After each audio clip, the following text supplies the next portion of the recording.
scared. Struggle. Fight. Fight for... You're a fucking artist. You think anyone wants your shit? Everyone, Chris Rock says, robbers don't steal books. They don't steal art. No one's gonna fucking break into your fucking shithole squat house in Detroit and steal your art. It's not that good. Especially not to steal your shitty art. Your art's shitty as fuck. So just do it. Live. In New York City, rent is so high and I don't have any space. Then go to Detroit and have the whole fucking 20,000 square foot warehouse to yourself.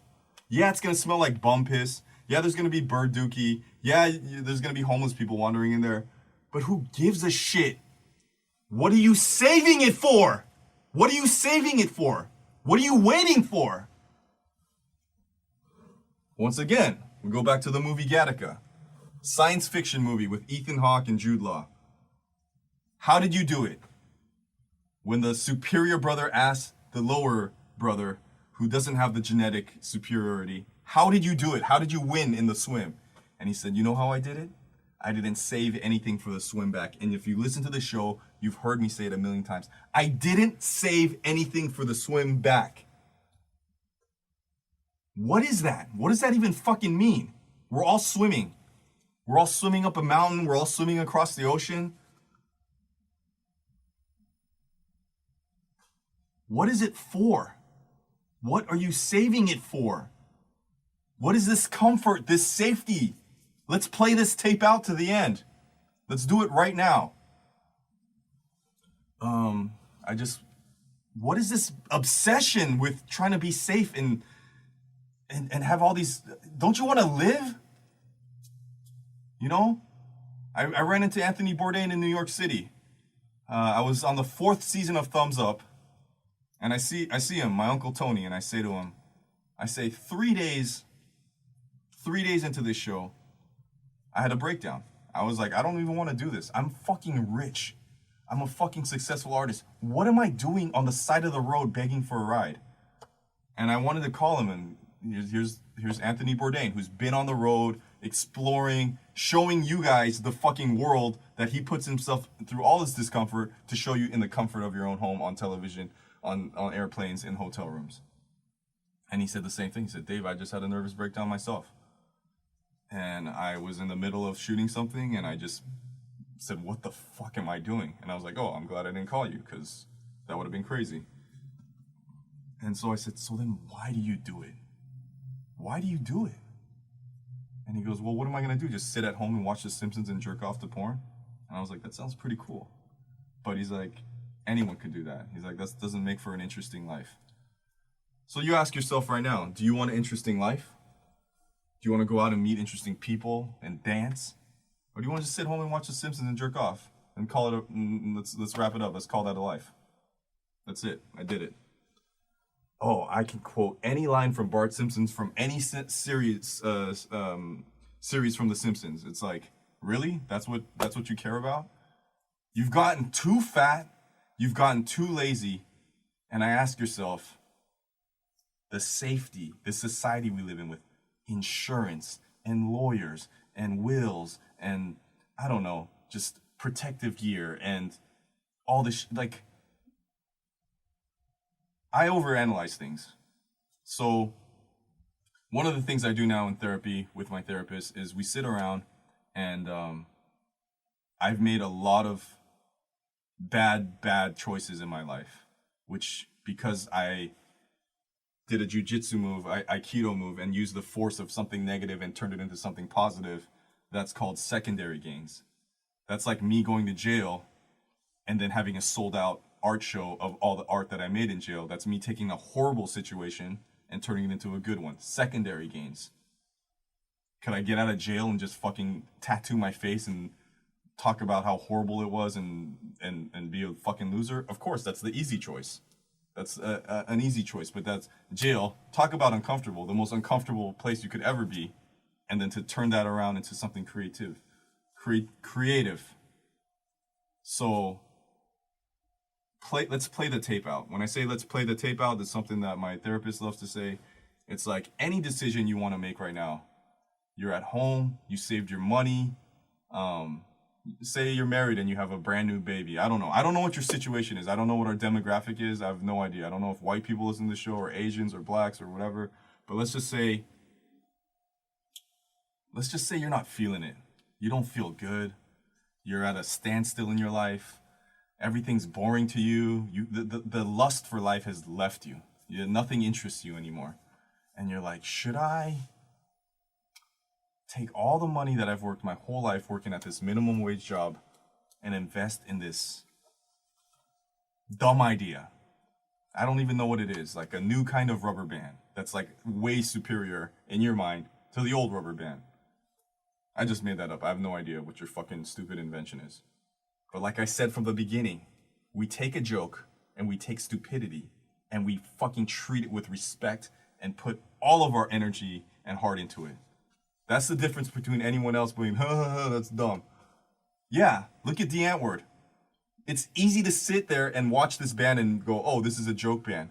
But when you go see them live, you're like, this motherfucker has fucking Travis Bickled and just trained his body to become one with the music. It's the greatest live show you can see today. And so when you're sitting there and I say, play the tape out, oh my God, the last 10 years, I've worked enslaved at this shitty office job where I hate the boss and I've been treated like shit.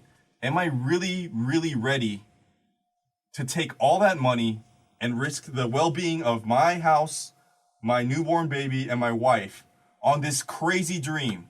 Yes! Because what the fuck do you have to lose? Because you want to just sit the rest of your life and take this shit from your shitty boss and keep complaining? If that's what you want to do, then this show ain't for you. If that's what you want to do, then keep at it. You know, be a sheep, whatever. That's why I say this show's not for everybody. But play the tape out. You talk to your wife and you say, listen, this is a crazy idea. And because she's your wife, she should fucking support you. She goes, honey, this is a crazy dream. Let's play it out to the end. So then you get the money. You don't know what you're doing. You go to fucking China, you find some weird rubber and you make this. Yeah, long story short, you invent this new rubber band that's like 10 times stronger than a normal rubber band, can stretch even wider, and it's like you replace the old rubber band. And I don't know, let's say somewhere in the shuffle something gets fucked up and someone steals your patent or something and it's all a flop. Are you gonna sit there and go, wow, I had a dream?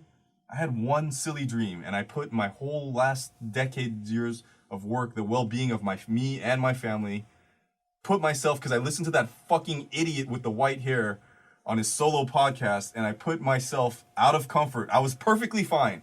I had grown perfectly numb to the fucking my boss and all this shit, and my life was okay, and I took a chance for something better, for a new reality, for some kind of shit where you wake up every morning and go, I can't believe this is my life. My dad comes home sometimes and kisses me on my fucking mouth and goes, I can't believe I fucking made you. I can't believe I created you. Because every day I wake up in my fucking mansion and I think, God damn, this life is fucking unbelievable. My dad created me, he raised me well, and I fucking provided an unreal, surreal life for my family. I took the chance. I fucking went crazy. I gave it all. What are you saving it for? I'm going to say it over and over again because you need to ask yourself that. Look at everything. You got it. Everything you wanted. If you sit there, and I know a lot of you that watch the show go, I don't want your life. I like watching you and making fun of you and like you're a fucking silly monkey at the zoo. But this is a small part of my life. The rest of my life, and people go, oh, you seem like really, you give really contradicting advice. Sometimes I see you say really dark, negative shit and this and that. I go, yeah, guess what? I'm depressed as fuck. 20% of my life.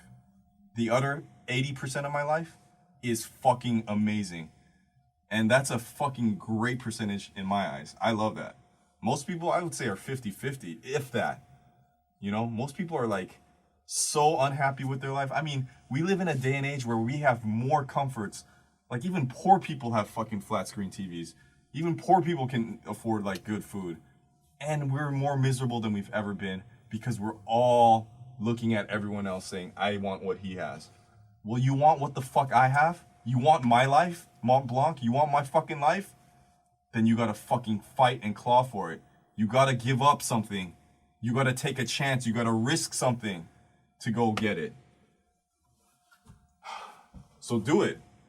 You know? Fight for what you want. And when I say take a chance, they'll go, oh, okay, all right, I'm gonna take a chance. Fucking take a chance like your life depends on it, because guess what? You can be dead tomorrow and you only got one. You only have one life. That's it. And when you fall down, which you will, most successful self-made millionaires and the people I'm mostly friends when it comes to rich people with self-made millionaires. I don't really have a lot of rich friends that were born into it, because they're spoiled pieces of shit. And like my mom says, you know what the problem with spoiling someone is? Once you spoil something, you can't unspoil it. And so if I've learned one thing from all these self-made millionaires, is that they fell and they fell again and then they fell again. And usually on the third time, they wise up. They learned valuable lessons from the first 2-3 failures. And that's what I'm saying, secondary gains. If you have a dream and you're young and stupid right now, that's the perfect time. Fucking go for it. And you will fall.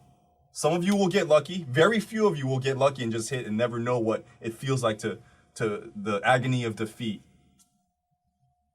But those of you who do fall, don't sit there and cry. Turn that. Use the energy. Aikido flip it. Use that into something powerful. Create secondary gains. Go, I learned, say you spent your life savings. Don't say I lost my life savings on this stupid idea. Say I spent my life savings on the most valuable lesson, which will help you on the next step. Okay? You have to ask yourself, oh, people, I hate it, because you never know what is the definition of normal. Oh, that guy's crazy. It's what I've heard my whole life. That guy's crazy. That guy's crazy. Really? I'm the crazy one? Look at me. Look at me. You look at me and you think I'm crazy? Or I guess, oh, that guy's unconventional. Or think 1 second and don't be a fucking sheep for a second and think about what is actually crazy. Oh, go to college. Oh, do this. It's like you're in a fucking assembly line. Don't you want to live? Do you want to just fucking... let me back up. If your focus in life is to procreate and just get people pregnant and just have kids, then that's your job.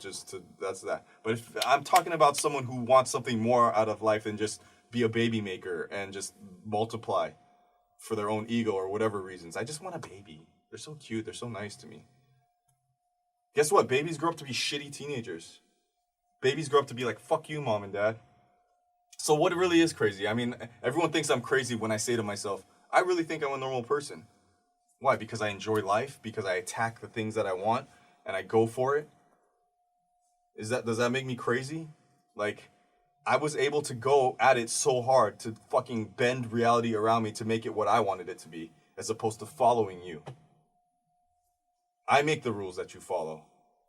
Okay? It's not the other way around, you fucking whining fucking assholes.